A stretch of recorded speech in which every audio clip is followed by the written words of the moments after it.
네 엄마 바보 등신 됐는데 네가 뭐 어쩔 거냐? 똥오줌도 못 가리는데 집이 무슨 소용이야.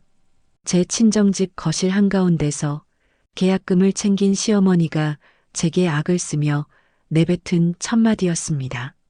치매에 걸린 친정엄마를 요양원에 모시자마자 이 인간들은 친정집을 몰래 팔아치울 생각에 즐거워하고 있었던 거죠. 저는 끓어오르는 분노를 차갑게 억누르며 그들에게 딱 한마디만 했습니다. 등신은 너네 둘이지. 깜빵 가서 콩밥이나 맛있게 먹어. 그 서슬퍼런 한마디에 기세등등하던 시어머니와 남편의 얼굴은 순식간에 하얗게 질려버렸어요. 방금 전까지 주인 행세를 하던 그들이 제 바짓가랑이를 잡고 살려달라며 싹싹 빌기 시작한 그날. 짐승만도 못한 두 모자의 처참한 몰락과 통쾌한 복수극, 지금 시작합니다. 시작하기 전에 좋아요 버튼 꾹 눌러주세요. 여러분들 하루에 축복이 가득하길 기원합니다. 사람들은 흔히 사랑에 눈이 멀면 아무것도 보이지 않는다고들 하잖아요. 저 역시 그랬던 것 같아요. 유복한 가정에서 외동딸로 자라 부족함 없이 살았던 제게 가난이란 그저 드라마 속 이야기일 뿐이었거든요. 세상 물정 모르던 시절에 저는 땀 흘리며 일하는 남자의 정직함이야말로 최고의 가치라고 믿었네요. 지금 생각해보면 그건 순수함이 아니라 어리석음이었고 사랑이 아니라 동정심을 착각했던 건데 말이죠.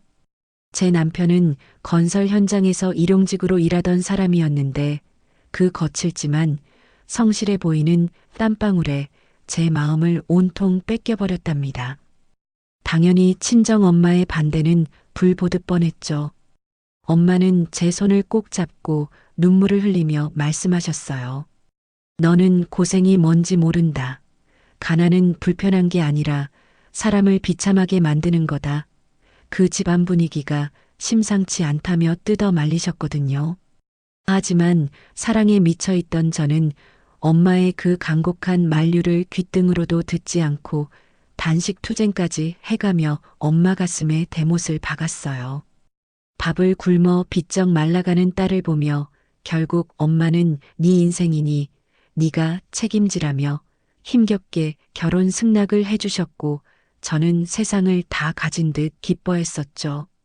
그게 제 인생을 지옥으로 밀어넣는 급행열차 티켓인 줄도 모르고 말이에요. 결혼하고 나서 저는 남편을 번듯한 사람으로 만들어 보겠다는 일념 하나로 제 모든 것을 쏟아부었어요.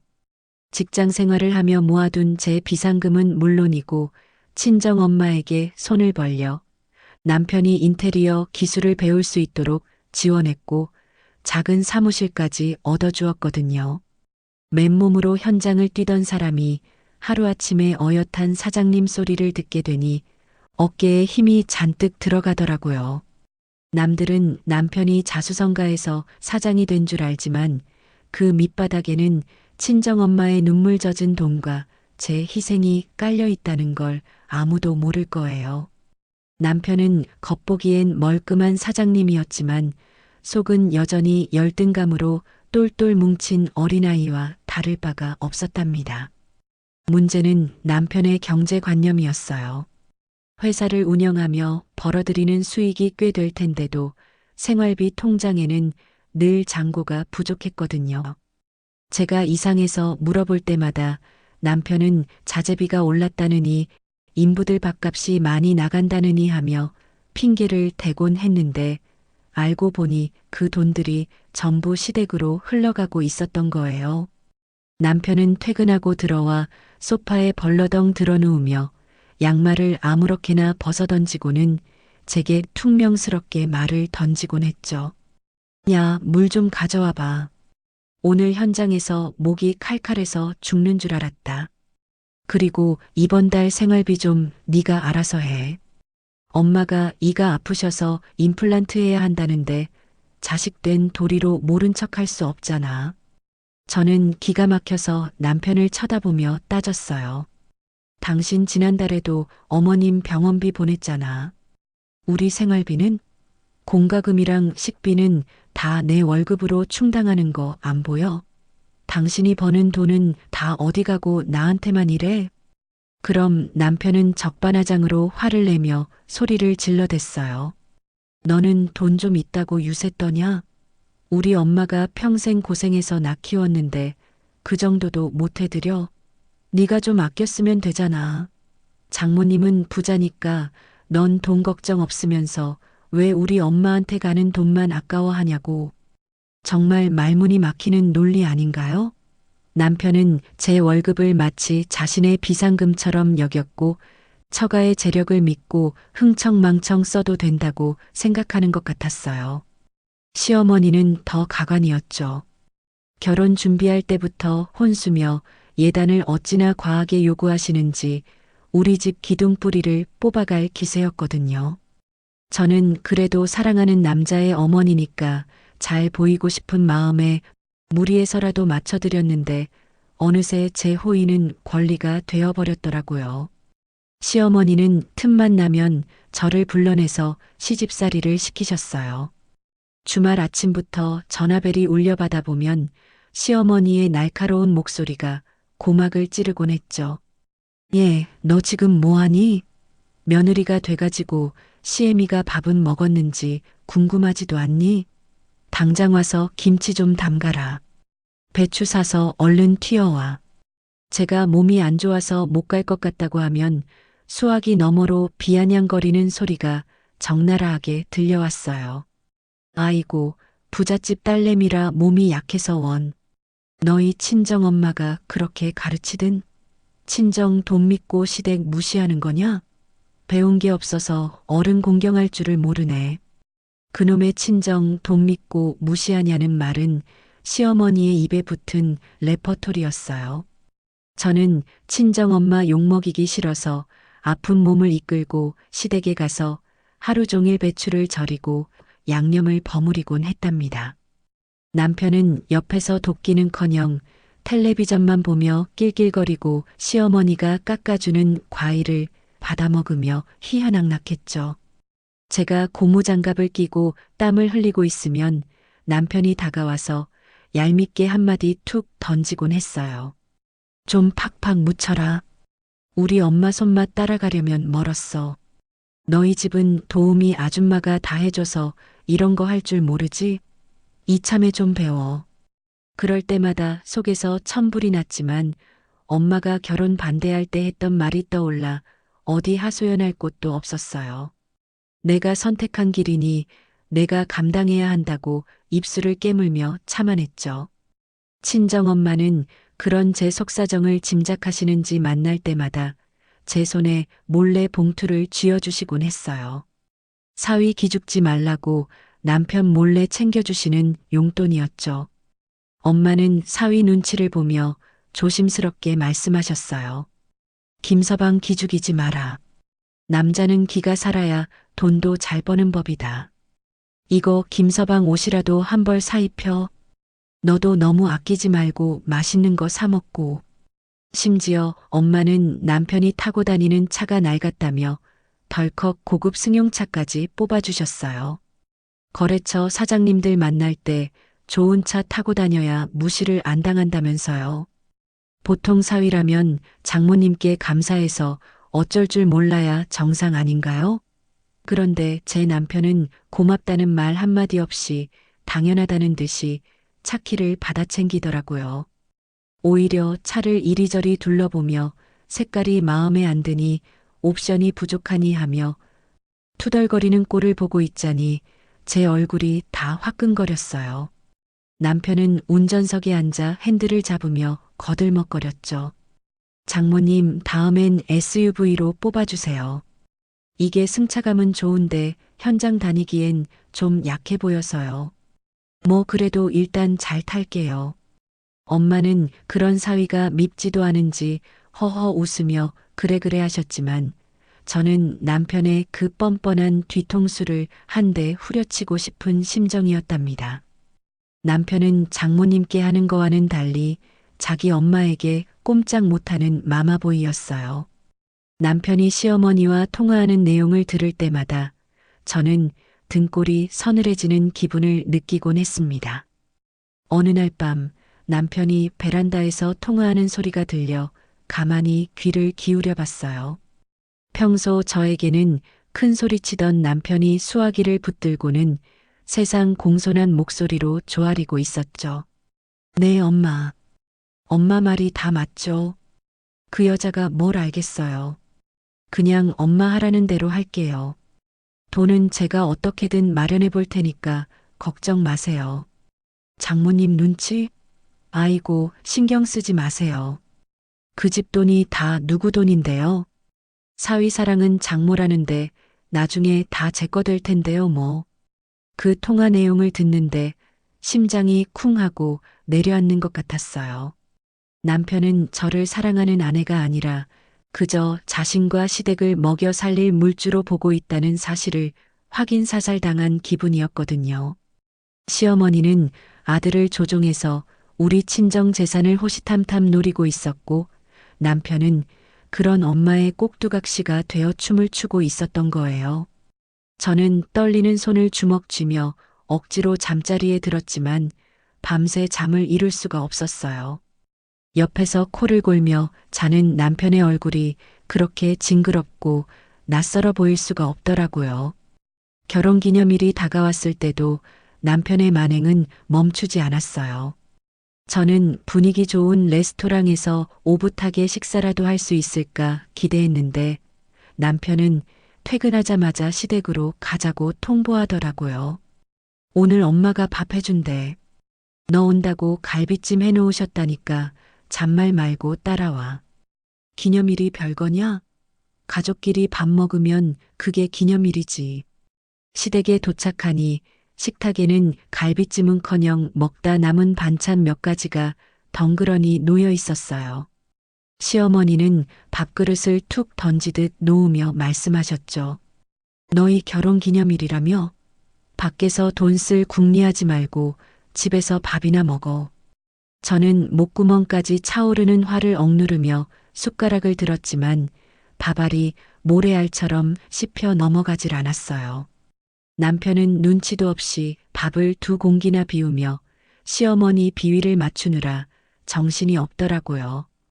역시 우리 엄마 음식 솜씨가 최고야. 이 사람은 맨날 배달 음식이나 시켜 먹어서 이런 맛을 못 낸다니까. 엄마, 이번에 가게 확장하려고 하는데 자금이 좀 부족해. 엄마가 갯돈 타면 좀 보태줄 수 있어? 시어머니는 눈을 흘기며 제 쪽을 턱짓으로 가리키셨어요. 네 마누라 뒀다 뭐하냐? 친정 가서 돈 좀 융통해 오라고 해. 사돈댁에 돈이 썩어날 텐데 사위 사업하는데 그 정도도 안 도와주겠어?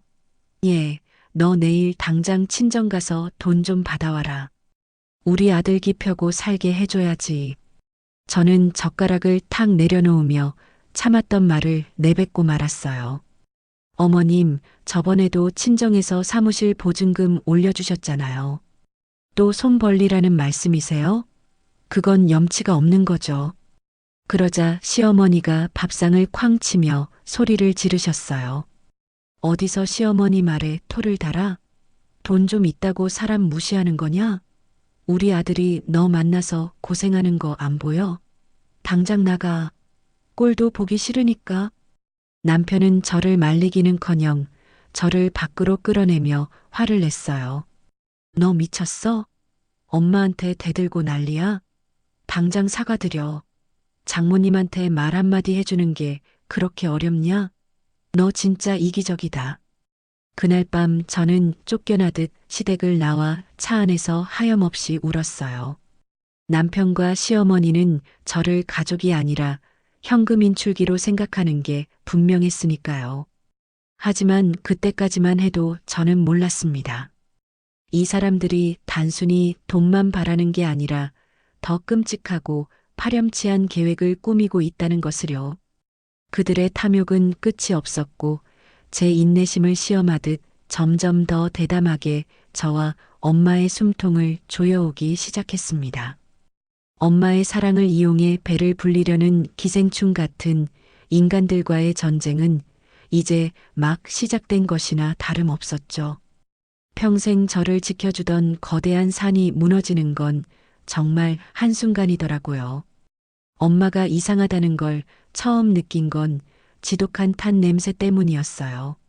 친정에 갔더니 가스레인지 위에서 냄비가 새카맣게 타들어가고 있는데도 엄마는 안방에서 평온하게 텔레비전을 보고 계시는 게 아니겠어요? 제가 너무 놀라서 불을 끄고 엄마에게 소리쳤더니 엄마는 그제야 화들짝 놀라며 어머, 내가 언제 국을 올려뒀지? 라며 멍한 표정을 지으시더라고요. 처음엔 건망증이겠거니 넘기려 했지만 증상은 걷잡을 수 없이 빠르게 악화되었습니다. 평생을 살아온 동네에서 길을 잃어 파출소에서 연락이 오질 않나, 한겨울에 여름 옷을 입고 나가려 하시질 않나, 정말이지 하루하루가 살얼음판을 걷는 기분이었답니다. 결국 엄마를 모시고 병원을 찾았고 의사 선생님 입에서 나온 치매의 초기라는 진단은 제 세상을 완전히 무너뜨렸어요. 하늘이 무너져도 솟아날 구멍이 있다지만 엄마의 기억이 지우개로 지운 듯 사라져 간다는 사실 앞에서는 어떤 희망도 보이지 않았거든요. 저는 덜덜 떨리는 손으로 엄마를 부축해 집으로 돌아오며 결심했죠. 엄마가 나를 어떻게 키웠는데 내가 엄마의 마지막을 지켜드려야 한다고 말이에요. 그날 저녁 퇴근하고 돌아온 남편에게 조심스럽게 이야기를 꺼냈어요. 엄마 상태가 심상치 않으니 당분간이라도 우리 집으로 모셔와서 돌봐드리고 싶다고요. 저는 당연히 남편이 같이 걱정해주고 동의해줄 거라 믿었어요. 그동안 엄마가 우리에게 해준 게 얼마인데 사람이라면 당연히 그래야 하는 거잖아요. 그런데 제 말이 끝나기가 무섭게 남편은 숟가락을 탁 내려놓으며 표정을 싹 바꾸더라고요. 뭐, 장모님을 데려와? 너 지금 제정신이야? 우리 집이 무슨 요양원도 아니고 치매 노인을 어떻게 감당해? 나보고 똥오줌이라도 받아내라는 거야? 저는 남편의 반응에 너무 놀라 말문이 막혔지만 최대한 차분하게 설득하려 했어요. 여보, 엄마가 우리한테 어떻게 했는데 그런 말을 해? 당신 사업 자금 대주신 거 우리 엄마야. 지금 당장 요양원 보내는 건 불효 같아서 그래. 내가 퇴근하고 케어할 테니까 당신은 조금만 이해해주면 안 돼? 그러자 남편은 자리에서 벌떡 일어나며 길길이 날뛰기 시작했어요. 마치 기다렸다는 듯이 그동안 쌓아둔 불만을 터뜨리는 것 같았죠. 돈 몇 푼 받았다고 내가 평생 그 집 종노릇 해야 하냐? 나 밖에서 일하고 들어오면 피곤해 죽겠는데 집에서까지 장모님 눈치 보며 살라고? 너 같으면 우리 엄마 모실 수 있어? 우리 엄마 오신다면 너도 질색할 거면서 왜 나한테만 강요해? 싫어. 절대 안 돼. 정 모시고 싶으면 네가 나가서 살든가. 남편의 고함 소리가 거실을 쩌렁쩌렁 울렸고 저는 억장이 무너지는 것 같아 눈물만 흘리고 있었어요. 그런데 그때 작은 방 문이 열리며 엄마가 걸어 나오셨어요. 약을 먹고 주무시는 줄 알았는데 그 모진 소리를 다 듣고 계셨던 거예요. 엄마는 초점 없는 눈으로 우리를 번갈아 보시더니 갑자기 정신이 돌아온 사람처럼 또렷하게 말씀하시더라고요. 김서방, 소리 지르지 마. 나 귀 안 먹었다. 내 딸 고생하는 꼴 못 보고 너한테 짐 되는 짓 안 한다. 나 요양원 갈 거다. 내 발로 갈 거니까 싸우지들 마라. 저는 엄마를 붙잡고 오열했어요. 엄마, 무슨 소리야? 내가 모실게. 이 사람 말 신경 쓰지 마. 내가 다 알아서 할 거야. 하지만 엄마는 제 손을 뿌리치며 단호하게 고개를 저으셨어요.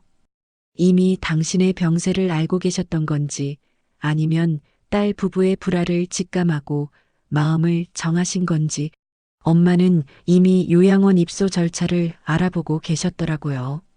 엄마는 짐이 되기 싫다는 이유 하나만으로 스스로를 세상과 격리된 곳으로 유배 보내려 하신 거예요. 엄마를 요양원에 모셔다 드리는 날은 제 인생에서 가장 슬픈 날이었어요. 엄마는 뒤도 안 돌아보고 병실로 들어가셨고, 저는 닫힌 문 앞에서 주저앉아 엉엉 울었죠. 그런데 저를 태우고 오는 차 안에서 남편은 콧노래를 흥얼거리며 라디오 주파수를 맞추더라고요. 그 모습이 어찌나 소름 끼치던지 저는 창밖만 바라보며 이를 악물었어요. 그날 밤 저는 죄책감과 슬픔에 잠겨 밤새 뒤척였지만 남편은 코를 골며 세상 편하게 잠만 잘 자더라고요. 옆에 누운 이 남자가 정말 내가 사랑했던 사람이 맞나 싶고 인간의 탈을 쓰고 어떻게 저럴 수 있나 싶어 치가 떨렸습니다. 하지만 진짜 악몽은 다음 날 아침부터 시작되었죠. 아침 식탁에 앉은 남편은 밥을 한 숟가락 크게 떠먹으며 제 눈치를 살살 살피더니 뜬금없는 제안을 했어요. 여보, 장모님 집 말이야. 그거 그냥 비워두면 집 망가진다? 사람 손 안 타면 곰팡이 슬고 배관 터지고 난리나. 빈집으로 두느니 리모델링 싹 해서 전세 놓는 게 낫지 않겠어? 저는 밥이 목에 걸린 듯 캑캑거리며 남편을 쏘아봤어요. 지금 그게 할 소리야? 엄마 요양원 가신 지 하루밖에 안 됐어. 엄마 흔적 그대로 있는 집을 벌써 건드리자고? 남편은 능청스럽게 물을 마시며 말을 이어갔어요. 아니, 내 말은 현실적으로 생각하자는 거지. 나 지금 자금 회전이 좀 막혀서 급한 불 좀 꺼야 하거든. 장모님 집 전세금 받아서 내 사업에 좀 융통하고 나중에 내가 돈 벌어서 이자까지 쳐서 채워 넣으면 되잖아. 그리고 내가 인테리어 업자인데 남한테 맡길 거 뭐 있어? 내가 자재비만 받고 싹 고쳐줄게. 장모님 나중에 돌아오셔도 새 집이면 더 좋아하실 거 아니야? 그 순간 저는 남편의 눈에서 번들거리는 탐욕을 읽었어요. 엄마의 아니보다 엄마가 남기고 간 빈집이 더 탐나는 게 분명했거든요. 하지만 한편으로는 빈집으로 두면 흉가가 된다는 말이 틀린 말은 아니라서 마음이 흔들리기도 했어요. 남편이 정말 저렇게까지 말하는데 내가 너무 감정적으로만 대응하나 싶기도 했고요. 남편은 신이 나서 종이와 펜을 가져오더니 도면을 그리기 시작했습니다. 여기는 벽을 트고 여기는 아일랜드 식탁을 놓으면 요즘 젊은 사람들이 딱 좋아하는 스타일이 나와. 전세 빵빵하게 받을 수 있다니까? 나만 믿어. 내가 누구냐, 김 사장 아니냐.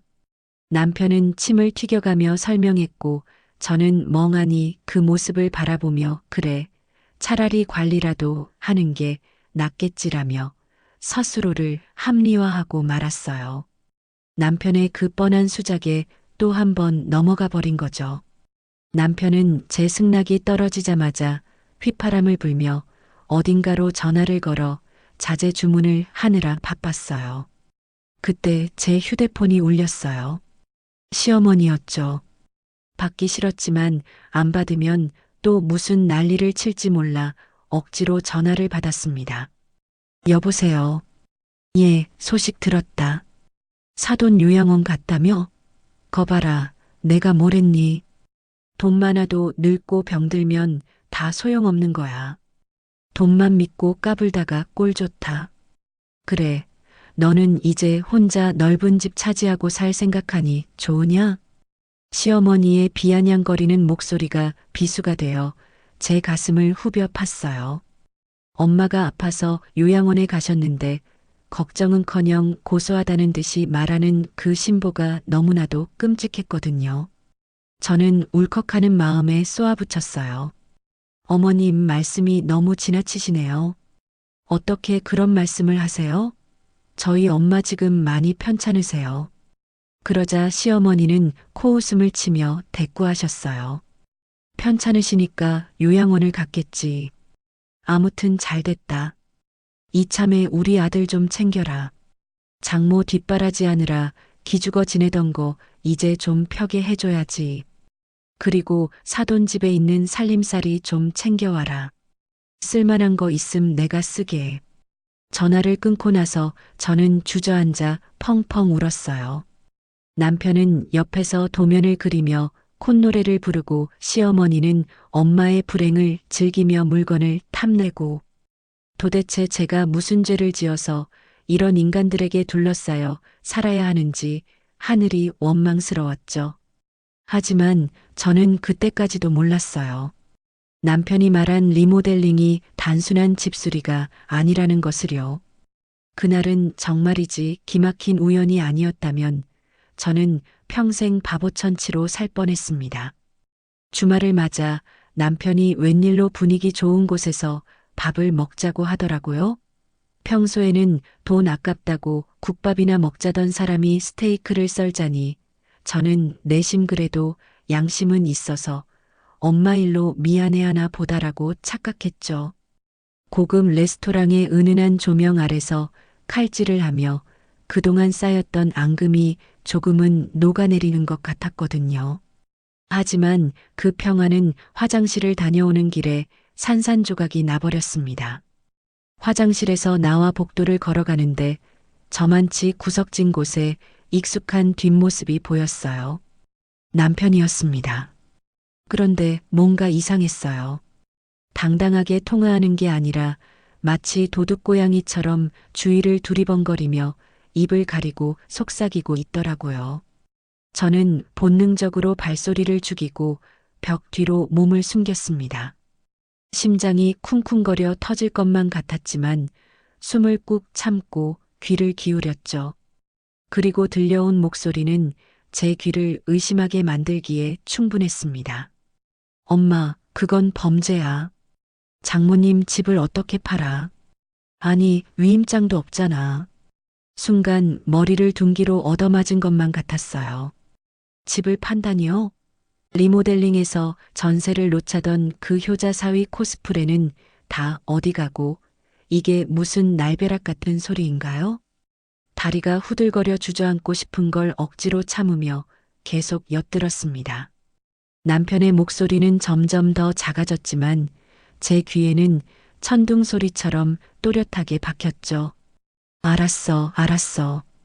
부동산 사장이 엄마 지인이라고? 확실하게 처리해준대? 나도 모르겠다. 일단 내일 공사 핑계로 갈게. 전화를 끊은 남편이 긴 한숨을 내쉬며 돌아섰고 저는 재빨리 자리로 돌아가 태연하게 연기했어요. 자리로 돌아온 남편은 아무 일 없었다는 듯 싱글벙글 웃으며 고기 한 점을 제 접시에 올려주더라고요. 여보, 많이 먹어. 당신 요즘 살 빠져서 보기 안쓰럽다. 이거 먹고 힘내서 장모님 면회도 자주 가야지. 그 가식적인 얼굴을 보고 있자니 속에서 구역질이 올라왔습니다. 저는 떨리는 손을 감추려 포크를 꽉 쥐고는 억지로 고기를 씹어 넘겼지만 도저히 목구멍으로 넘어가질 않더라고요. 결국 화장실로 달려가 먹은 걸 다 개워내고 말았습니다. 남편은 등까지 두드려주며 걱정하는 척을 하더군요. 체했어? 아유, 천천히 좀 먹지. 약 사올까? 그 걱정스러운 눈빛 뒤에 숨겨진 탐욕을 보고 나니 소름이 끼쳐 견딜 수가 없었습니다. 저는 아프다는 핑계로 서둘러 집으로 돌아왔고 밤새 한숨도 자지 못한 채 천장을 바라보며 이를 갈았어요. 그래, 니놈들이 어디까지 가나 보자. 내 눈으로 직접 확인해 주마. 다음 날 아침 결전의 날이 밝았습니다. 남편은 평소보다 일찍 일어나 작업복을 챙겨 입으며 유난을 떨더라고요. 나 오늘부터 장모님 댁 철거 들어간다. 먼지 엄청 날리고 위험하니까 당신은 절대 오지 마. 알았지? 근처에도 오지 마. 신신당부하는 그 꼴이 어찌나 우습던지. 저는 태연하게 대답했습니다. 알았어. 안 그래도 오늘 회사에 중요한 미팅이 있어서 늦을 것 같아. 수고해. 남편이 트럭을 몰고 나가는 소리를 듣자마자 저는 미리 준비해둔 검은색 모자와 마스크를 쓰고 집을 나섰습니다. 택시를 잡아 타고 기사님께 부탁드렸죠. 기사님, 저 앞 트럭 좀 너무 티나지 않게 따라가 주세요. 택시 안에서 저는 손톱을 물어뜯으며 초조하게 창밖을 주시했습니다. 남편의 트럭은 익숙한 길을 달려 친정집 골목으로 들어섰습니다. 그런데 도착하자마자 이상한 점이 한두 가지가 아니었어요. 분명 철거를 한다고 했는데 트럭 짐칸에서 공구통 하나 꺼내지 않는 겁니다. 남편은 빈손으로 휘파람을 불며 대문을 열고 들어갔어요. 제가 택시에서 내려 전봇대 뒤에 숨어서 지켜보고 있는데 잠시 후 또 다른 택시 한 대가 미끄러지듯 골목으로 들어왔습니다. 문이 열리고 내린 사람은 다름 아닌 시어머니였습니다. 세상에 공사판에 먼지 마신다며 저보고 오지 말라던 사람이 시어머니는 불렀네요. 그것도 평소에는 잘 입지도 않는 화려한 꽃무늬 원피스에 진주 목걸이까지 휘감고 말이죠. 시어머니는 주위를 쓱 둘러보더니 개선장군처럼 당당하게 대문 안으로 사라졌습니다. 심장은 터질 듯이 뛰고 손바닥은 땀으로 축축해졌습니다. 이게 도대체 무슨 상황인지 머릿속이 엉망진창이었죠. 그런데 그게 끝이 아니었습니다. 곧이어 검은 세단 한 대가 도착하더니 양복을 빼입은 낯선 남자와 중년 부부가 내리는 게 아니겠어요? 양복 입은 남자는 손에 두툼한 서류 가방을 들고 있었고 중년 부부는 집을 품평하듯 이리저리 훑어보며 고개를 끄덕이고 있었습니다. 여기 위치는 참 좋네. 마당도 넓고. 그러게. 시세보다 싸게 나왔다니 운이 좋았어. 그들의 대화를 얼핏 듣는 순간 제 의심은 확신으로 변했습니다. 남편과 시어머니는 집을 고치러 온 게 아니라 팔아치우러 온 겁니다. 엄마가 평생 피땀 흘려 장만한 내 어린 시절 추억이 고스란히 담긴 그 집을 말이에요. 당장이라도 뛰쳐나가 이 도둑놈들아 라고 소리치고 싶었지만 저는 꾹 참았습니다. 지금 나가서 난리를 쳐봤자 오해다, 전세 놓으려고 보여준 거다라고 발뺌하면 그만일 테니까요. 저는 현관문 비밀번호를 누르고 들어가는 대신 집 뒤편으로 살금살금 돌아갔습니다. 다행히 예전에 환기시킨다고 베란다 쪽 창문을 살짝 열어두었던 게 기억났거든요. 제발 닫혀있지 않기를 기도하며 화단을 헤치고 들어갔습니다. 나뭇가지에 옷이 걸리고 가시에 찔려 팔뚝이 따끔거렸지만 그런 건 안중에도 없었어요. 조심스럽게 창문 틈으로 다가가 안을 들여다본 순간 저는 제 눈을 의심할 수밖에 없었습니다. 거실 소파 상석에는 시어머니가 다리를 꼬고 앉아 주인 행세를 하고 있었고 남편은 그 옆에서 비굴하게 웃으며 중년 부부에게 커피를 타다 바치고 있더라고요. 아유, 사모님. 집이 참 관리가 잘 됐네요. 근데 명의자분은 안 계신가요? 부동산 업자로 보이는 양복쟁이가 묻자 시어머니가 코웃음을 치며 대답했습니다. 아, 우리 사돈? 요양원에 박혀서 오늘 내일 하는데 집 관리가 되겠어요? 내가 사실상 관리인이나 다름없지 뭐. 며느리도 다 동의했어. 어차피 딸 하나밖에 없는데 그게 다 우리 아들 거지 누구 거겠어? 남편이 맞장구를 치며 거들더군요. 그럼요.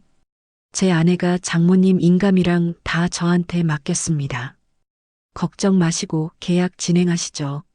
싸게 드리는 거 아시죠? 어쩜 저렇게 천연덕스럽게 거짓말을 할 수 있을까요? 엄마가 요양원에 가신 지 얼마나 됐다고 벌써부터 주인 행세를 하며 엄마를 박혀있는 존재로 취급하다니요. 이게 사람이 할 짓인가요? 분노로 온몸이 부들부들 떨렸지만 저는 휴대폰을 꺼내 들었습니다. 카메라 렌즈를 창문 틈 사이로 들이밀고 녹화 버튼을 눌렀습니다. 화면 속에서 그들은 마치 하이에나 떼처럼 엄마의 집을 뜯어먹을 준비를 하고 있었습니다. 시어머니의 탐욕스러운 눈빛, 남편의 비열한 웃음, 아무것도 모르는 매수자의 순진한 표정까지. 이 모든 걸 하나도 빠짐없이 담아야 했습니다. 제 손은 떨리고 있었지만 마음만은 차갑게 식어가고 있었죠. 그래, 짖어라. 마음껏 짖어봐. 이 영상이 너희 목을 조르는 올가미가 될 테니까. 자, 그럼 계약하시는 걸로 알고 가계약금 먼저 받겠습니다. 부동산 업자가 분위기를 몰아가자 매수자는 품 안에서 두툼한 봉투를 꺼냈습니다. 여기 5천만 원입니다. 나머지는 다음 주에 잔금 치를 때 드리죠. 남편은 그 돈봉투를 낚아채듯 받아들고는 봉투 안을 살짝 열어 돈다발을 확인하더라고요. 그리고는 입이 귀에 걸릴 듯 비열하게 웃으며 시어머니에게 윙크를 보냈습니다. 감사합니다, 사장님. 탁월한 선택이십니다. 서류 준비되는 대로 연락드릴게요. 돈을 챙긴 남편과 시어머니는 승리감에 도취되어 자기들끼리 쑥덕거리기 시작했어요. 시어머니가 남편의 등을 두드리며 말했죠. 아이고, 우리 아들 장하다. 그깟 며느리년 눈치 볼 거 뭐 있니? 걔는 멍청해서 아무것도 모른다. 그냥 리모델링해서 전세 놓는 줄 알 거야. 나중에 집 팔린 거 알면 뭐 어쩌겠어? 돈 없다고 배째라 하면 지가 어쩔 거야? 이미 명예 넘어갔는데. 남편도 낄낄거리며 맞장구를 쳤습니다. 그러게. 엄마 말이 맞아. 그 여자는 나 믿어서 의심도 안 해. 장모님 돌아가시면 어차피 상속세 내고 뭐하고 복잡한데 미리 현금화해서 내 사업 키우는 게 효도지 뭐. 멍청해서 모른다. 배째라 하면 지가 어쩔 거냐. 그들의 대화 한마디 한마디가 제 가슴에 비수처럼 꽂혔습니다. 저는 그들이 제 등 뒤에서 칼을 갈고 있을 줄은 꿈에도 몰랐던 거죠. 배신감에 손이 덜덜 떨려 영상이 흔들릴 뻔했지만 저는 이를 악물고 끝까지 촬영했습니다. 그들이 건배하듯 찻잔을 부딪히는 모습까지 완벽하게 담아낸 뒤에야 저는 조용히 녹화 종료 버튼을 눌렀습니다. 더 이상 그 역겨운 꼴을 보고 있을 수가 없었습니다. 저는 인기척을 죽이고 살금살금 화단을 빠져나왔어요. 다리가 후들거리고 숨이 가빴지만 정신을 똑바로 차려야 했습니다. 이제부터는 감정 싸움이 아니라 법적인 싸움이니까요. 골목을 빠져나와 큰 길가로 나오자마자 택시를 잡았습니다. 택시 뒷좌석에 앉아 창문을 열고 찬바람을 맞으며 뜨거워진 머리를 식혔죠. 눈물이 왈칵 쏟아지려는 걸 꾹 참으며 휴대폰을 꺼내 변호사 친구에게 전화를 걸었습니다. 신호음이 몇 번 가기도 전에 친구가 전화를 받았죠. 무슨 일이야? 근무 시간인데 웬일? 저는 최대한 침착하게 하지만 단호한 목소리로 말했습니다. 나 지금 당장 의뢰할 게 있어. 사기죄, 사문서 위조, 그리고 이혼 소송까지 싹 다 준비해줘. 증거는 차고 넘쳐. 친구는 당황한 듯 잠시 말이 없더니 제 목소리에서 심상치 않은 기운을 느꼈는지 진지하게 대답했습니다. 알았어. 일단 진정하고 사무실로 와. 무슨 일인지 모르겠지만 내가 다 처리해 줄게. 전화를 끊고 창밖을 바라보는데 앙상한 나뭇가지들이 스쳐 지나갔습니다. 마치 제 결혼 생활 같았죠. 겉만 번지르르 했지 속은 썩어 문드러져 있었으니까요. 엄마가 그토록 반대했던 결혼, 사랑 하나 믿고 뛰어들었던 그 무모했던 선택의 대가를 이제야 치르는 것 같았습니다. 하지만 후회만 하고 있을 시간은 없었습니다. 엄마의 집을 지키고 제 인생을 되찾아야 했으니까요. 이제 제 손에는 그들을 파멸시킬 가장 강력한 무기가 들려 있습니다. 5천만 원이 든 돈봉투를 들고 희희낙낙하던 남편의 얼굴, 며느리를 조롱하던 시어머니의 목소리, 모든 것이 담긴 그 영상 하나로 저는 판을 뒤집을 겁니다. 남편이 집에 돌아오면 저는 아무것도 모르는 척 연기할 생각입니다. 덫을 놓고 기다리는 사냥꾼처럼 그들이 완전히 방심해서 제 발로 감옥에 걸어 들어갈 때까지 말이죠. 과연 남편은 오늘 어떤 얼굴로 집에 들어올까요? 먼지 많이 마셔서 힘들었다며 엄살을 떨까요? 아니면 돈다발을 숨겨두고 흐뭇해할까요? 상상만 해도 치가 떨리지만 저는 웃으며 맞아줄 겁니다. 그 웃음이 그들에게 보내는 마지막 작별 인사가 될 테니까요. 그날 저녁 남편은 예상대로 일찍 들어왔습니다. 현관문 도어록이 열리는 소리와 함께 남편의 목소리가 들려왔죠. 아이고, 허리야. 여보, 나왔어. 오늘 철거하느라 진짜 죽는 줄 알았다. 저는 소름 끼치는 마음을 억누르며 현관으로 나갔습니다. 남편은 짐짓 지친 표정을 지으며 신발을 벗고 있었지만 옷차림은 너무나도 말끔했습니다. 철거 현장에서 뒹굴었다는 사람이 흙먼지 하나 묻지 않은 새하얀 티셔츠에 청바지라니요. 심지어 은은하게 풍기는 고급 로션 향기까지 아침에 제가 봤던 그 깔끔한 모습 그대로였습니다. 어머, 고생했어. 많이 힘들었지? 얼른 씻고 나와. 저녁 차려줄게. 저는 최대한 다정하게 말하며 남편의 옷을 받아들었습니다. 남편은 제 눈을 똑바로 쳐다보지도 못하고 괜히 어깨를 주무르며 엄살을 피우더라고요. 그래. 먼지를 너무 많이 마셔서 목이 다 아프네. 당신이 어깨 좀 주물러줘라. 속에서 구역질이 올라왔지만 꾹 참았습니다. 지금 당장이라도 거짓말하지 마. 너 오늘 집 팔려고 했잖아. 라고 소리치고 싶었지만 더 확실한 한 방을 위해 연기해야 했으니까요. 저는 남편의 어깨를 주무르며 넌지시 물었습니다. 공사는 언제쯤 끝나? 엄마가 요즘 정신 드실 때마다 집 가보고 싶다고 노래를 부르셔. 아무래도 사위가 직접 고쳐준다니까 눈으로 직접 보고 싶으신가 봐.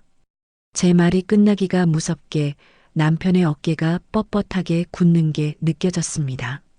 남편은 화들짝 놀라며 과민 반응을 보였죠. 뭐? 장모님이 오신다고? 절대 안 돼.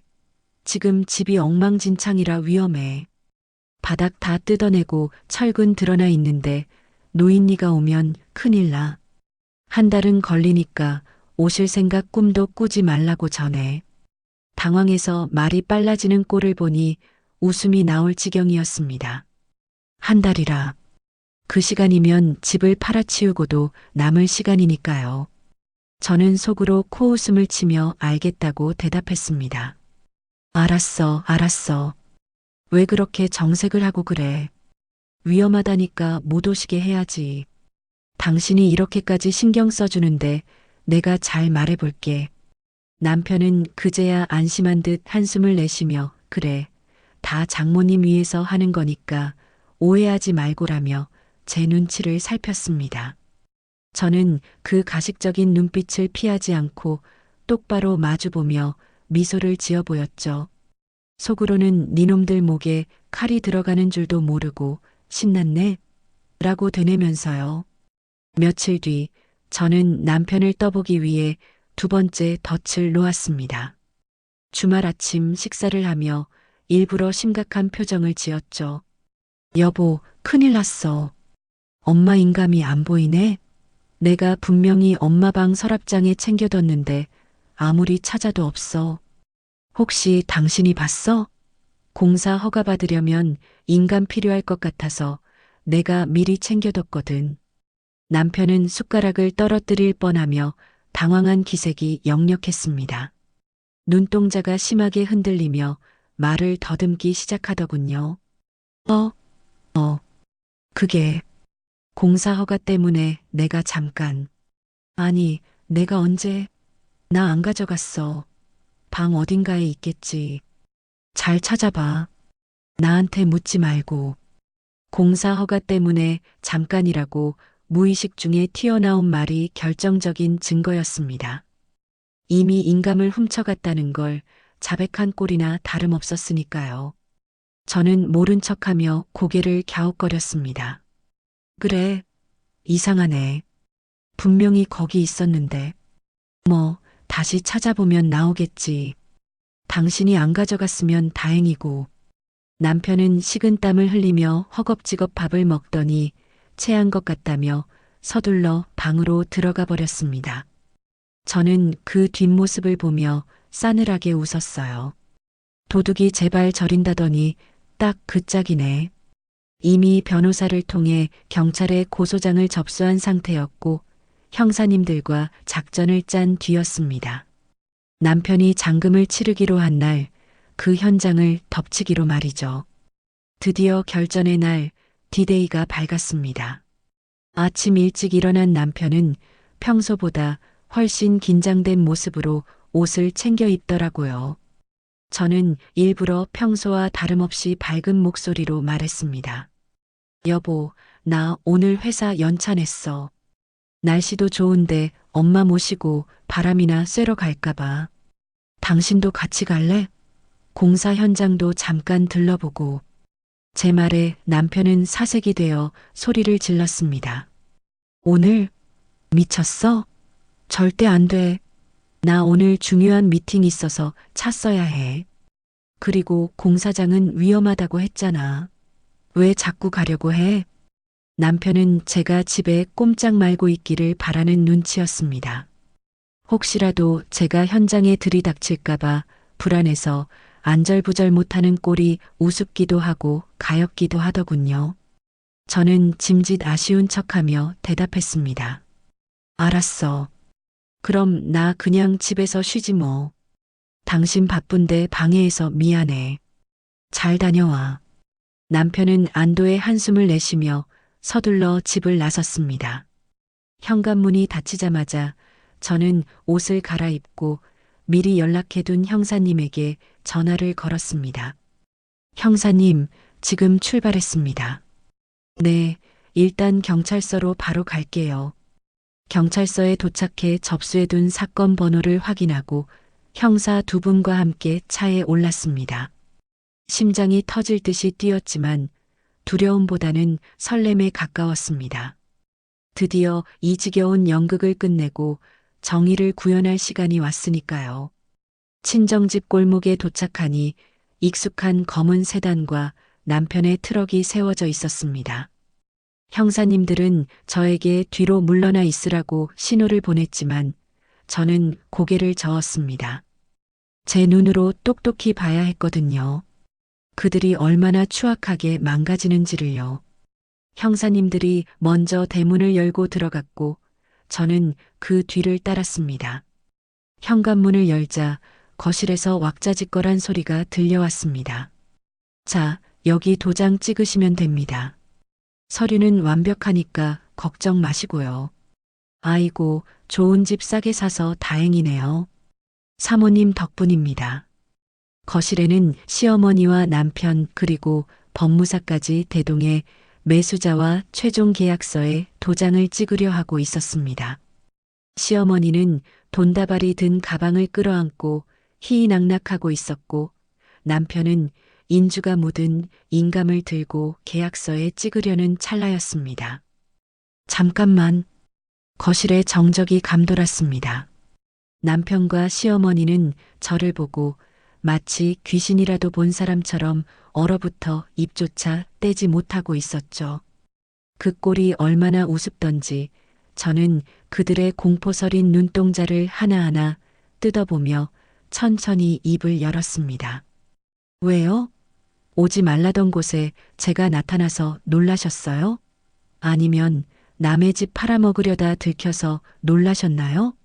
제 뒤로 형사님들이 들이닥치자 시어머니는 비명을 지르며 돈가방을 끌어안았고 남편은 들고 있던 인감도장을 떨어뜨렸습니다. 달그락하는 소리가 유난히 크게 들리더군요. 저는 형사님들을 향해 손짓하며 단호하게 말했습니다.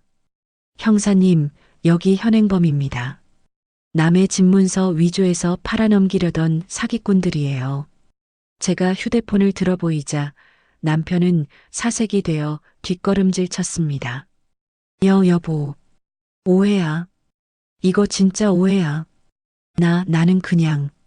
하지만 시어머니는 달랐습니다. 벼랑 끝에 몰린 쥐가 고양이를 문다고 했던가요? 시어머니는 갑자기 표정을 싹 바꾸더니 악을 쓰며 고래고래 소리를 지르기 시작했습니다. 그 뻔뻔함이 하늘을 찌를 듯했죠.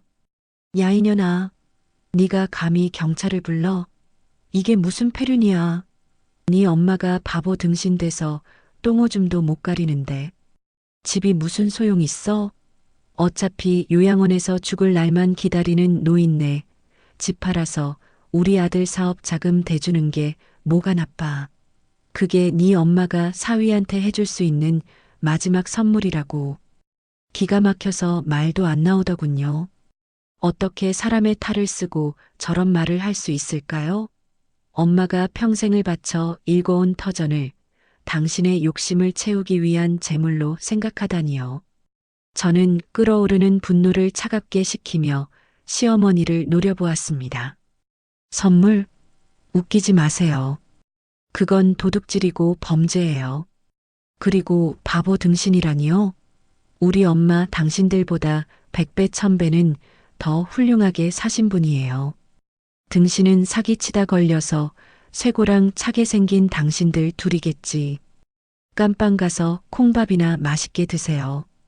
제 일갈의 시어머니는 얼굴이 붉어져서 씩씩거렸지만 형사님들이 다가오자 기세가 꺾인 듯 주춤거렸습니다. 그때 바닥에 주저앉아 있던 남편이 기어와서 제 바짓가랑이를 잡고 늘어졌습니다. 눈물 콧물 범벅이 된 얼굴로 비굴하게 애원하더군요. 여보, 제발. 한 번만 봐줘. 나 진짜 나쁜 마음 먹은 거 아니야. 이거 다 우리 잘 살아보려고 그런 거야. 내가 사업 성공해서 몇 배로 갚으려고 했어. 나 감옥 가면 당신은 어떡하라고. 우리 아직 부부잖아. 응? 부부라는 단어가 그렇게 더럽게 들릴 줄은 몰랐습니다. 제가 알던 그 성실했던 남자는 온데간데였고 제 앞에는 탐욕에 눈이 멀어 영혼까지 팔아버린 괴물만 남아 있었으니까요. 저는 남편의 손을 벌레 털어내듯 매몰차게 뿌리쳤습니다. 부부, 꿈깨.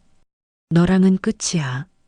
네가 뱉은 그 더러운 변명들 판사님 앞에 가서 실컷 떠들어봐.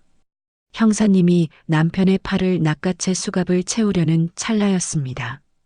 제 주머니 속에서 휴대폰이 요란하게 울려 퍼졌습니다. 벨소리가 유난히 날카롭게 느껴져 등골이 오싹했죠.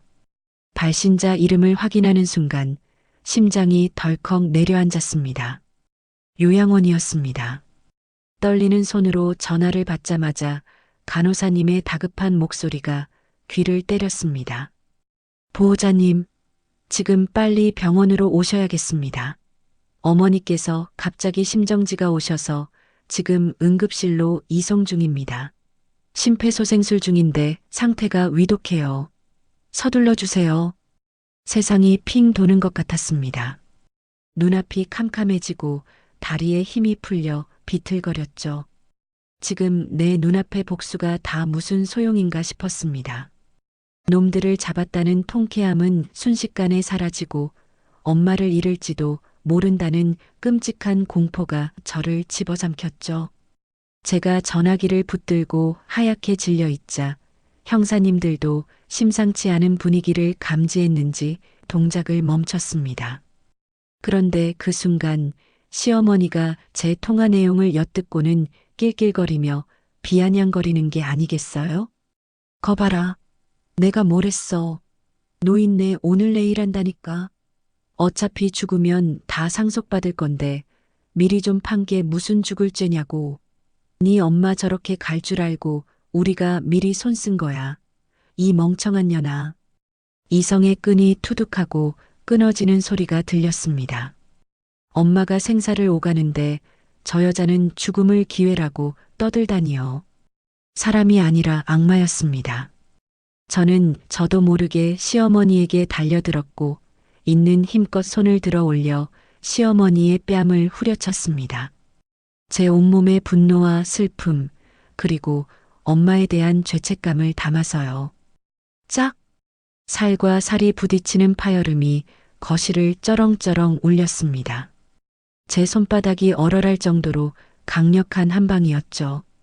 시어머니는 고개가 휙 돌아가며 비명을 질렀고 남편은 입을 떡 벌린 채 굳어버렸습니다. 심지어 베테랑 형사님들조차 제 서슬 퍼런 기세에 놀라 혀를 찰 정도였으니까요. 시어머니는 맞은 뺨을 감싸쥐고 멍하니 저를 올려다보았습니다. 눈에는 공포가 서려 있었죠. 저는 도끼 어린 눈으로 시어머니를 쏘아보며 고함쳤습니다. 목소리가 갈라져 나왔지만 상관없었어요. 닥쳐. 그 더러운 입 한 번만 더 놀리면 그땐 뺨으로 안 끝나. 네가 사람이냐? 어떻게 사람이 죽어가는데 그따위 소리를 해? 제 기세에 눌려 시어머니는 더 이상 아무 말도 못하고 입술만 달달 떨었습니다. 저는 바닥에 주저앉아 있는 남편을 향해 마지막 저주를 퍼부었습니다. 너는 이제 내 남편 아니야. 남보다 못한 사기꾼 새끼일 뿐이지. 똑똑히 들어. 엄마 잘못되시면 내 인생 다 걸고 너희들 지옥 끝까지 쫓아가서 짓밟아 줄 거야. 놈들의 면상에 침이라도 뱉어주고 싶었지만 지금은 엄마가 더 급했습니다. 1분 1초가 아까워 뒤도 돌아보지 않고 대문을 박차고 나왔어요. 뒤에서 형사님들이 저희가 알아서 처리할 테니 어머님께 가보세요. 걱정 마십시오. 라고 외치는 소리가 들렸지만 대답할 겨를도 없었습니다. 미친 사람처럼 택시를 잡아타고 병원으로 향했습니다. 택시 기사님에게 아저씨, 제발 빨리요. 우리 엄마가 죽어가요. 제발요. 라고 울부짖었습니다. 기사님은 백미러로 저를 보더니 말없이 비상등을 켜고 속도를 높여주셨죠. 차창 밖으로 스쳐 지나가는 풍경이 눈물에 번져 흐릿하게 뭉개졌습니다. 제 머릿속에는 오직 엄마 생각뿐이었어요. 엄마가 결혼을 반대할 때 그 집안은 아니다. 네가 고생한다며 울며 말리시던 엄마의 얼굴이 떠올랐습니다. 그때 엄마 말을 들었더라면 엄마가 아프기 시작했을 때 나는 짐 되기 싫다며 요양원으로 가시던 그 뒷모습이 떠올랐어요. 그때 내가 억지로라도 붙잡고 모시고 살았더라면 후회가 파도처럼 밀려와 가슴을 쳤습니다. 내가 엄마를 죽음으로 내몬 것 같아 숨을 쉴 수가 없었죠. 엄마, 제발, 제발 기다려줘. 내가 잘못했어. 내가 놈들을 집에 들이는 게 아니었어. 다 내 탓이야. 엄마, 놔두고 가지 마. 나 아직 엄마한테 해준 것도 없잖아. 호강시켜준다고 큰 소리 쳐놓고 결국 이게 뭐야? 병원 응급실 앞에 도착하자마자 차 문을 열고 뛰쳐나갔습니다. 응급실 입구는 아수라장이었지만 제 눈에는 아무것도 보이지 않았습니다. 안내 데스크로 달려가 엄마 이름을 외쳤습니다. 간호사가 모니터를 확인하더니 중환자실로 옮겨지셨어요. 지금 의료진이 처치 중입니다. 3층으로 올라가세요. 라고 외쳤습니다. 저는 엘리베이터를 기다릴 새도 없이 계단을 뛰어 올라갔어요. 숨이 턱까지 차올랐지만 멈출 수 없었습니다. 중환자실 앞 복도는 너무나 차갑고 고요해서 마치 다른 세상 같았습니다. 잠시 후 의사 선생님이 나오셔서 고개를 저으며 말씀하셨습니다. 심폐소생술로 간신히 맥박은 돌아왔지만 의식이 없습니다. 오늘 밤이 고비입니다. 마음의 준비를 하셔야 할 수도 있습니다. 그 말을 듣는 순간 다리에 힘이 풀려 주저앉고 말았습니다. 하늘이 무너진다는 게 이런 기분일까요? 면회가 허용되어 떨리는 발걸음으로 들어간 중환자실 안 엄마는 온갖 기계장치에 둘러싸인 채 힘겹게 숨을 몰아쉬고 계셨습니다. 산소호흡기를 쓰고 창백하게 누워있는 엄마의 얼굴은 너무나 작고 야위어 보였어요. 그 강인했던 엄마가 저를 위해서라면 호랑이 굴에도 들어갈 것 같았던 우리 엄마가 저렇게 힘없이 누워 계시다니요. 저는 엄마의 차가운 손을 잡고 침대 옆에 무릎을 꿇었습니다. 엄마 손은 얼음장처럼 차가웠습니다. 제 뜨거운 눈물을 엄마 손등에 떨어뜨리며 빌고 또 빌었습니다. 엄마, 엄마 나왔어. 내 말 들려? 미안해. 정말 미안해. 내가 눈이 멀어서 엄마 마음 아프게 하고 엄마 집까지 뺏길 뻔하게 만들고 내가 죄인이야. 엄마 제발 눈 좀 떠봐. 나 이제 그놈들이랑 다 끝냈어. 이제 우리 둘만 행복하면 돼. 엄마만 일어나면 돼. 제발. 기계음 소리만이 규칙적으로 들려오는 병실에서 저는 짐승처럼 울부짖으며 엄마의 생환을 빌었습니다. 복수의 끝이 이렇게 참혹할 줄은 몰랐습니다. 사기꾼들을 잡았다는 기쁨은 온데간데없고 제게 남은 건 엄마를 잃을지도 모른다는 뼛속 시린 두려움뿐이었죠. 엄마가 이대로 가버리신다면 저는 평생 저 자신을 용서할 수 없을 것 같았어요. 신이 계시다면 제발 우리 엄마 살려주세요. 제 목숨을 가져가셔도 좋아요. 저 불쌍한 우리 엄마 고생만 하다 가시게 할 순 없어요. 제발 한 번만 기회를 주세요. 그때였습니다. 엄마의 손가락이 미세하게 움찔하는 게 느껴졌습니다. 착각인가 싶어 눈을 비비고 다시 엄마 손을 잡았습니다. 아주 미약했지만 분명 엄마는 제 손을 잡으려 애쓰고 계셨죠. 과연 엄마는 다시 눈을 뜨실 수 있을까요? 제 간절한 기도가 엄마에게 닿을 수 있을까요? 남편과 시어머니가 죗값을 치르는 걸 엄마도 보셔야 하는데 이렇게 가시면 너무 억울하잖아요. 부디 신이 있다면 이번 한 번만 제 소원을 들어주시길 간절히 바라봅니다. 중환자실 앞에서 보낸 며칠 밤은 제 인생에서 가장 길고도 어두운 터널이었습니다. 차가운 병원 복도 의자에 쪽잠을 자며 시시각각 변하는 바이탈 사인 모니터 소리에 신경을 곤두세웠죠.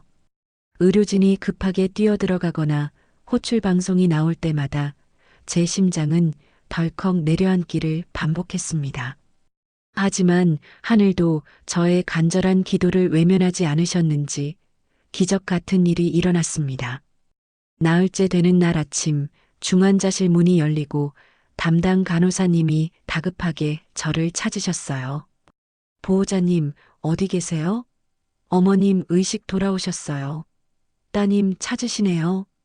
저는 그 말을 듣자마자 신발이 벗겨지는 줄도 모르고 맨발로 병실 안으로 뛰어들어갔습니다.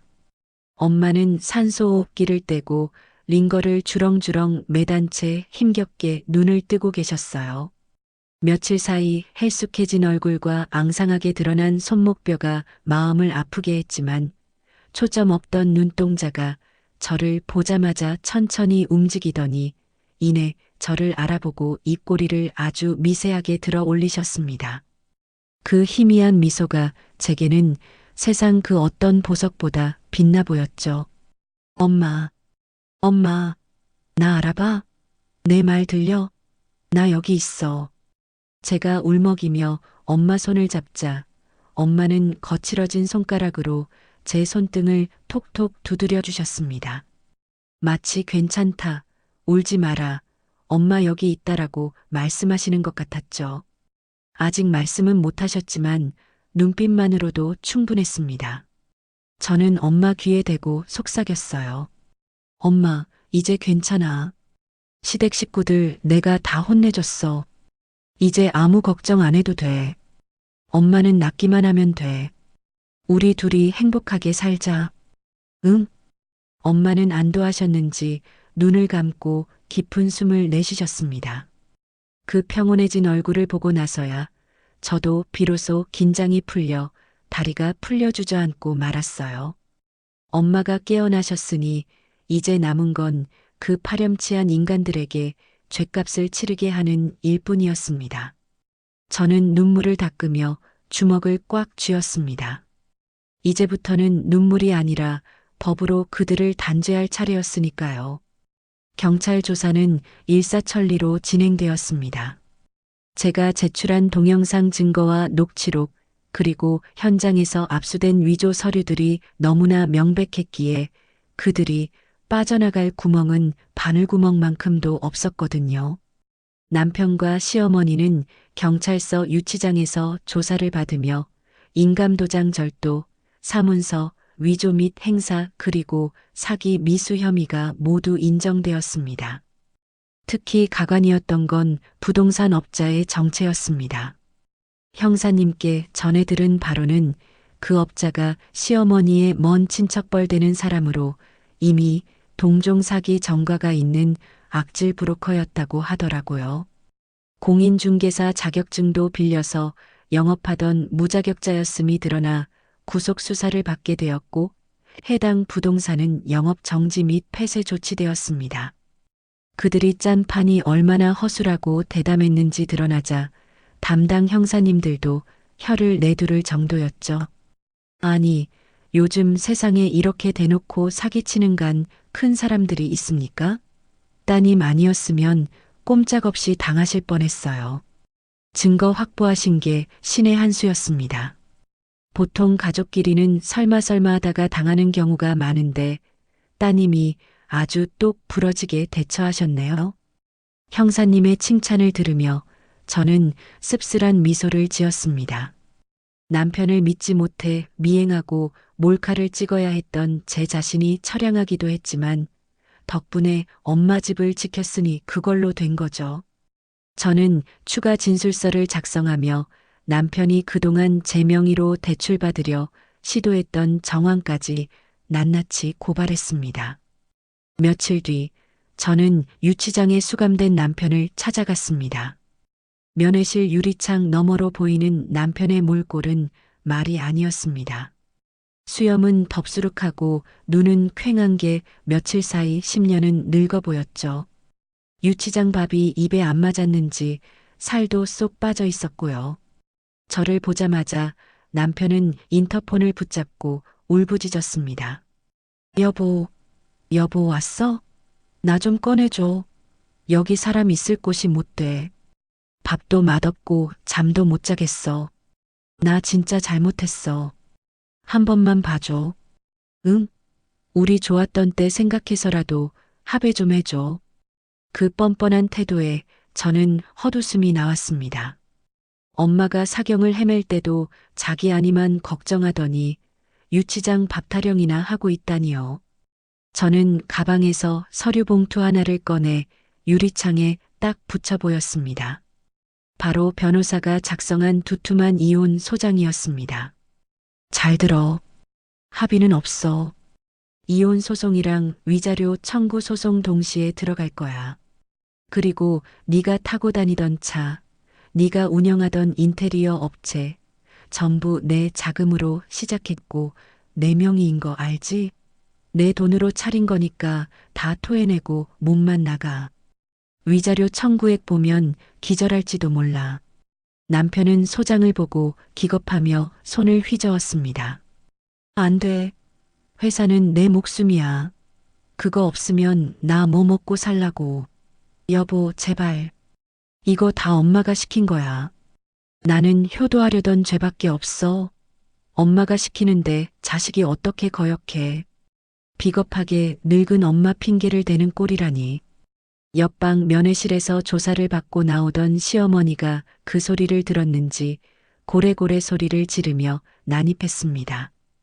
포승줄에 묶인 채로도 그 성질머리는 여전하더라고요. 뭐라고? 이 천하의 불효자식 놈아.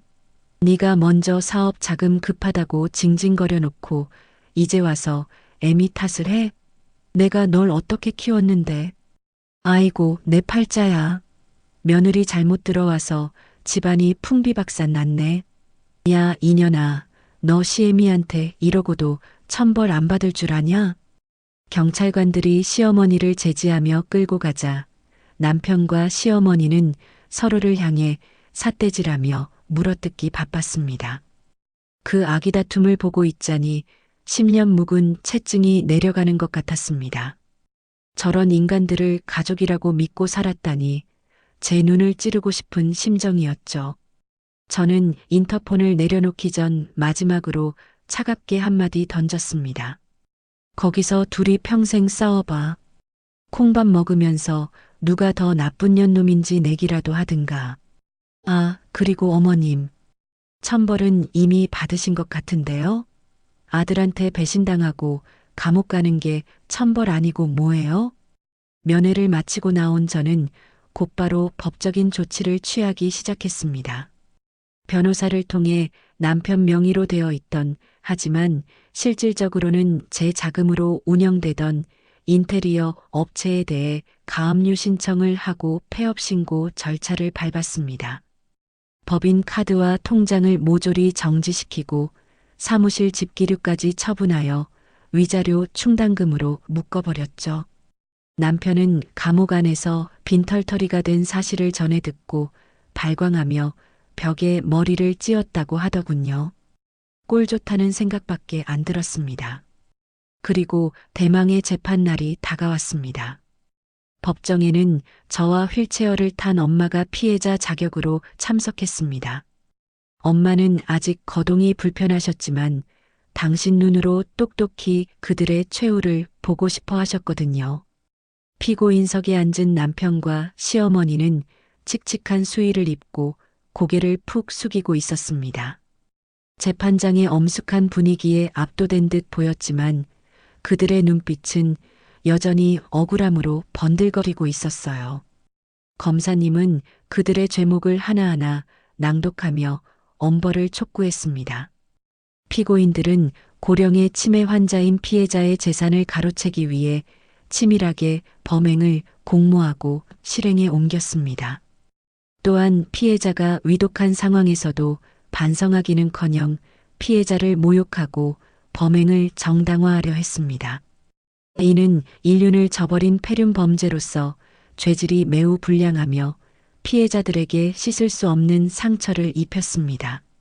이에 피고인들에게 징역형을 구형합니다.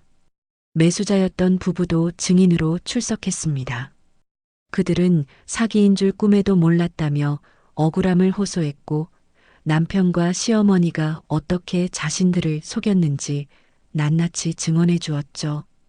판사님, 저희는 금매라고 해서 좋은 기회인 줄만 알았습니다. 사위라는 사람이 인감이랑 서류 다 보여주길래 의심할 여지도 없었고요. 노인네 침에 걸려서 정신없다고 본인들이 관리한다고 큰 소리치길래 그런 줄만 알았죠. 저희도 계약금 5천만 원 날릴 뻔했습니다. 저 사람들 진짜 무서운 사람들이에요. 그들의 증언은 결정타가 되었습니다.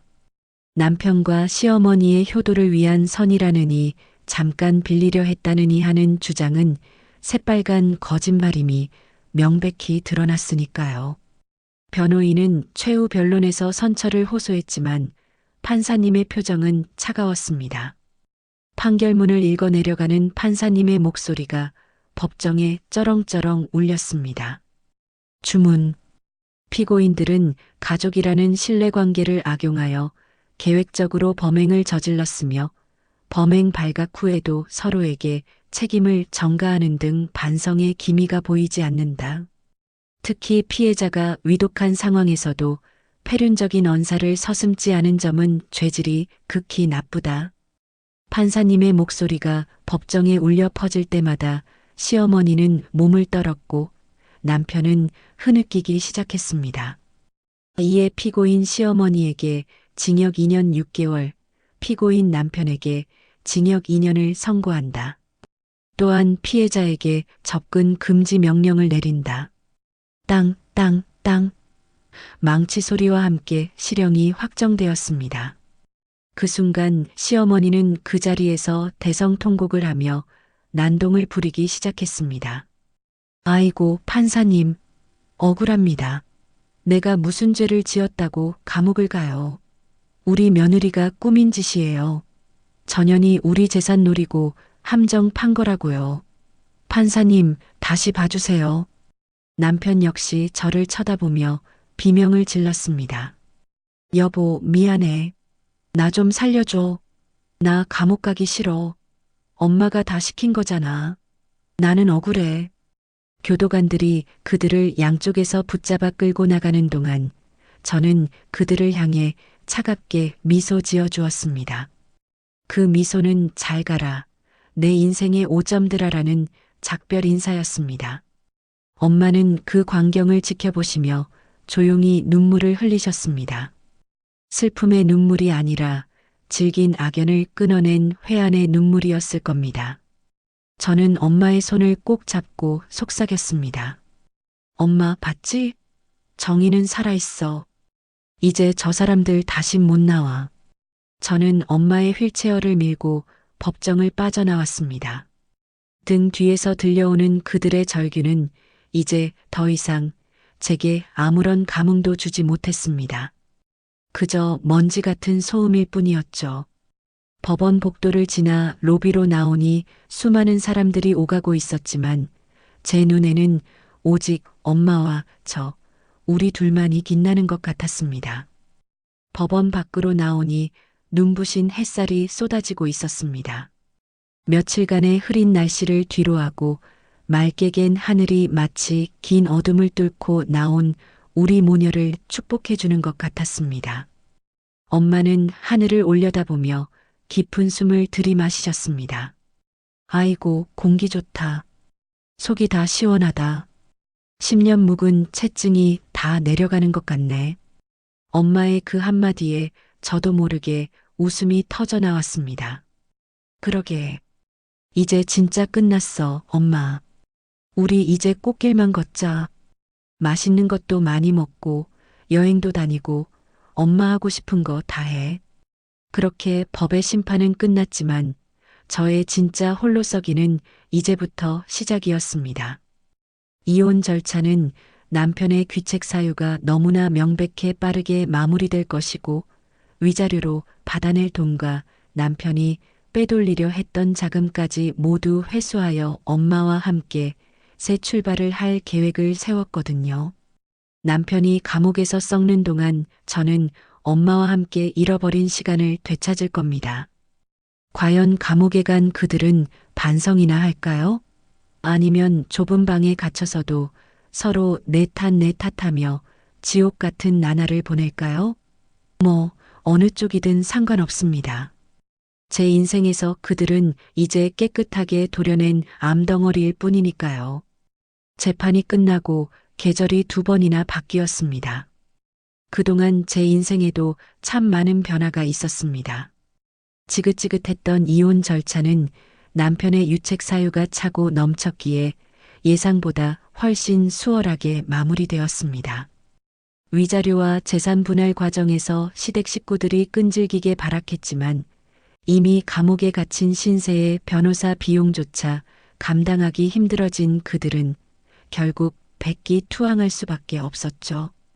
판사님이 땅땅땅하고 이혼을 선고하던 날 저는 법정을 나오며 하늘을 올려다보고 크게 숨을 들이마셨습니다.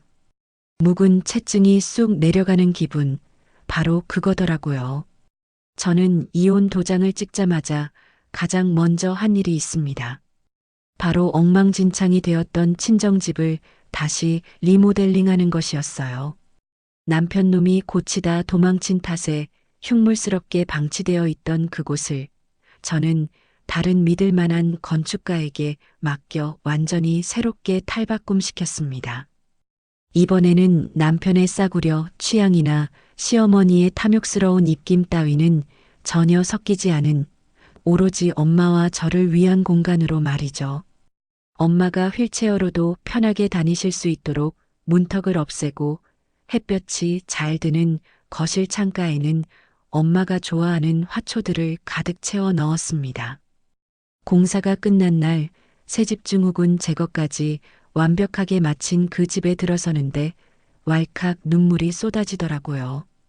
드디어 이 집이 온전히 우리의 품으로 돌아왔구나 하는 안도감 때문이었을 겁니다. 엄마의 건강도 기적처럼 호전되었습니다. 중환자실에서 생사를 오가던 그날 밤을 생각하면 지금도 가슴이 철렁 내려앉지만 엄마는 역시 강한 분이셨어요.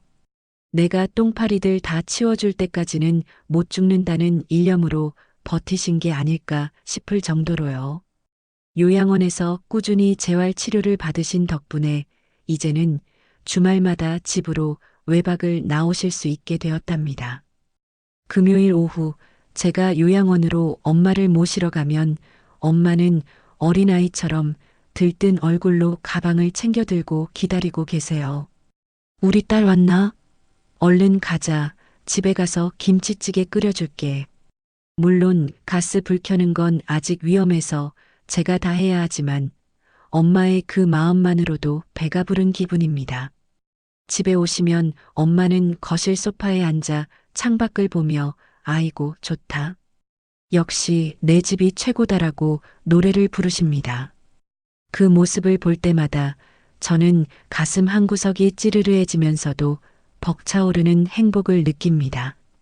저는 다니던 회사에 사직서를 냈습니다.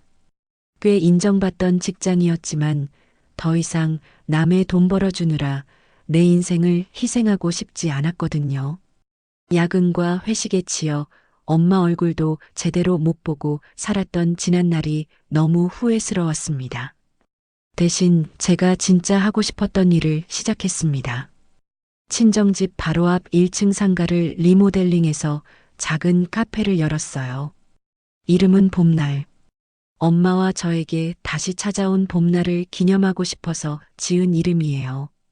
인테리어부터 메뉴 개발까지 제 손길이 닿지 않은 곳이 없습니다. 카페 한쪽 벽면에는 엄마와 제가 활짝 웃으며 찍은 사진을 큼지막하게 걸어두었습니다. 손님들이 그 사진을 보고 두 분이 자매처럼 닮으셨네요.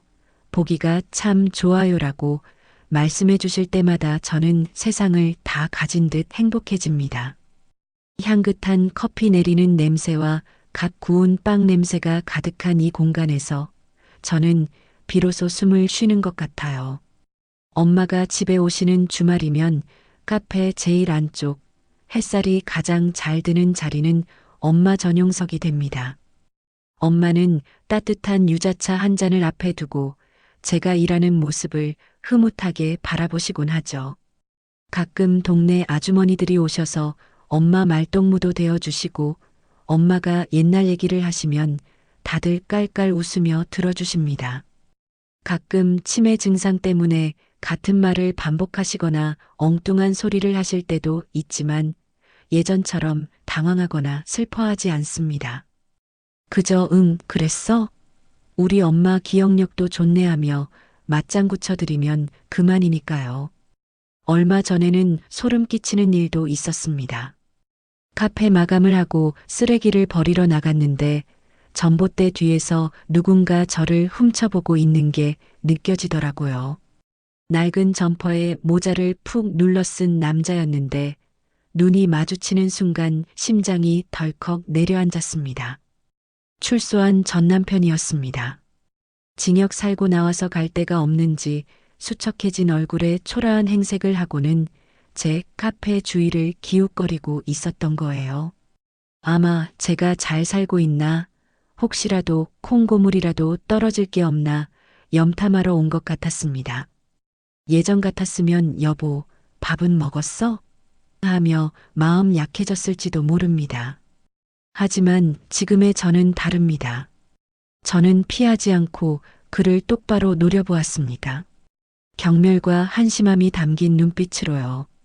제가 휴대폰을 꺼내 경찰에 신고하려는 신용을 하자 그는 화들짝 놀라며 도망치듯 골목길로 사라졌습니다.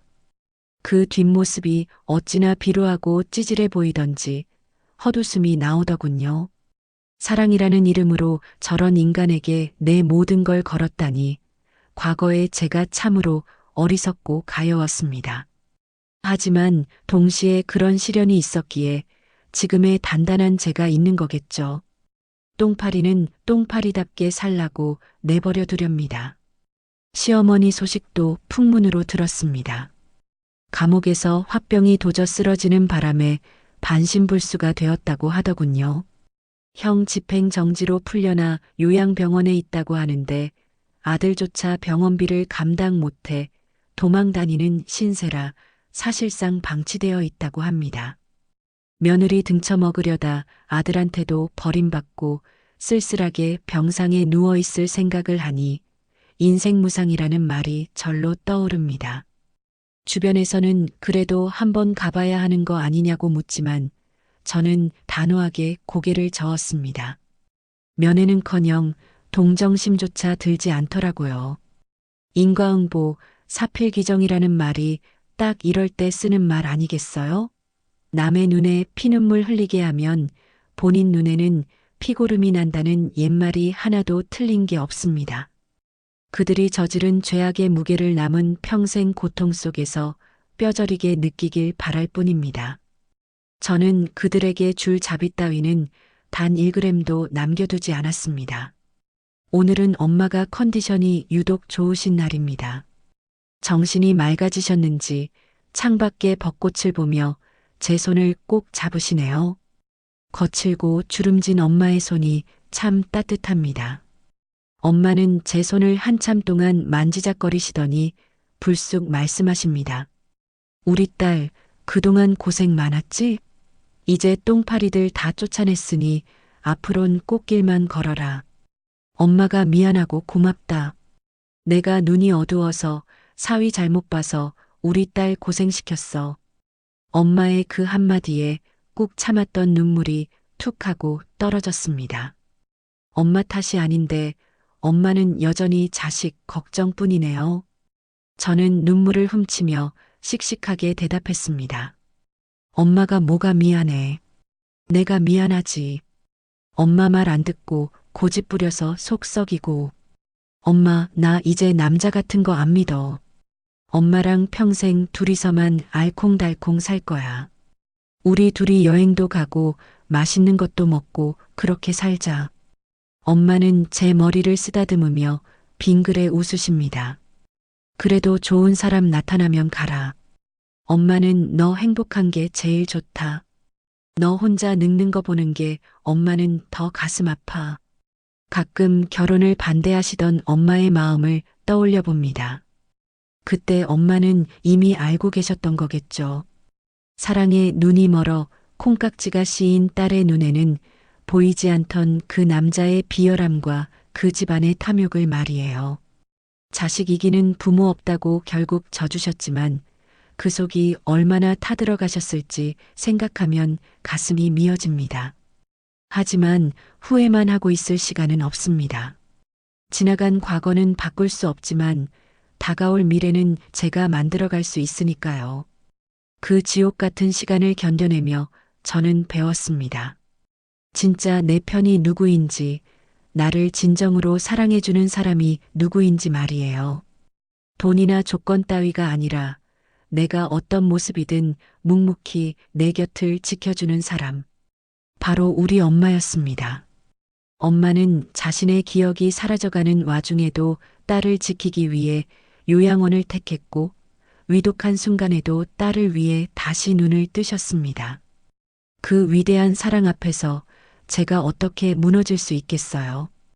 이제 저는 더 이상 울지 않습니다.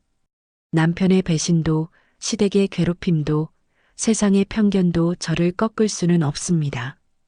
저는 엄마의 딸이고 제 인생의 주인이니까요. 카페 문이 열리고 단골 손님들이 들어오며 반갑게 인사를 건넵니다. 사장님, 오늘 날씨 진짜 좋죠? 여기 아이스 아메리카노 2잔이요. 어머님도 안녕하세요. 네, 어서 오세요. 오늘 날씨 정말 환상이네요. 맛있게 내려드릴게요. 저는 활기차게 대답하며 에스프레소 머신을 작동시킵니다. 치익하는 소리와 함께 고소한 커피 향이 퍼져나갑니다. 엄마는 창가에 앉아 들어오는 손님들에게 손을 흔들어 보이시네요. 저 평화로운 풍경이 제가 지켜낸 저의 소중한 일상입니다. 손님들이 엄마에게 어르신, 따님 카페 대박 나겠어요 라고 덕담을 건네면 엄마는 우리 딸이 최고지라며 엄지를 척 들어 보이십니다. 그 모습에 손님들도 저도 한바탕 웃음꽃을 피웁니다. 창밖으로 벚꽃잎이 눈처럼 흩날립니다. 그 꽃잎들 사이로 지난날의 아픔과 상처들이 바람에 실려 날아가는 것 같습니다. 저는 갓 내린 따뜻한 커피 한 잔을 들고 엄마 맞은편에 앉습니다. 그리고 엄마의 손을 두 손으로 감싸쥐며 눈을 맞춥니다. 엄마의 눈동자에 제가 비칩니다. 이제는 두려움도 슬픔도 없는 단단한 제 모습이요. 엄마, 우리 이제 진짜 행복하자. 아프지 말고 슬퍼하지 말고 매일매일 이렇게 웃으면서 살자. 사랑해, 엄마. 엄마도 저를 보며 환하게 웃어주십니다. 그 미소 속에 우리의 찬란한 봄이 담겨 있습니다. 길고 긴 겨울밤을 지나 마침내 찾아온 이 눈부신 봄날을 저는 엄마와 함께 마음껏 만끽하려 합니다. 지금까지 제 이야기를 들어주셔서 감사합니다. 혹시라도 지금 힘든 시기를 겪고 계신 분이 있다면 부디 포기하지 마시라고 말씀드리고 싶어요. 어둠은 반드시 거치고 태양은 다시 떠오르니까요. 당신의 봄날도 머지않아 반드시 찾아올 겁니다. 바로 지금의 저처럼 말이에요. 모두 행복하세요. 네, 오늘 들려드린 사연 어떠셨나요? 사랑이라는 이름으로 포장된 탐욕 앞에서 무너질 뻔했지만 끝내 어머니를 지키고 자신의 인생까지 되찾은 사연자님의 이야기가 가슴 깊이 남습니다. 비바람이 몰아쳐야 땅이 더 굳어지듯 시련을 견뎌낸 사연자님의 봄날은 그 누구보다 찬란할 겁니다. 카페 창가에 앉아 어머니와 마주보며 웃음 짓는 그 평범한 일상이 얼마나 소중한 기적인지 우리 모두 다시금 느끼게 되는 시간이었습니다. 혹시 지금 인간관계로 상처받았거나 홀로 긴 터널을 걷고 계신 분이 있다면 사연자님의 이야기를 통해 조금이나마 용기를 얻으셨으면 좋겠습니다. 겨울이 아무리 길어도 봄은 반드시 오니까요. 이제 꽃길만 걸으실 사연자님과 어머니의 앞날에 따뜻한 햇살만 가득하기를 진심으로 기원합니다. 사연자님께 응원의 댓글을 남겨주세요. 큰 위로가 돼줄 거예요. 오늘도 끝까지 함께 해주셔서 감사합니다.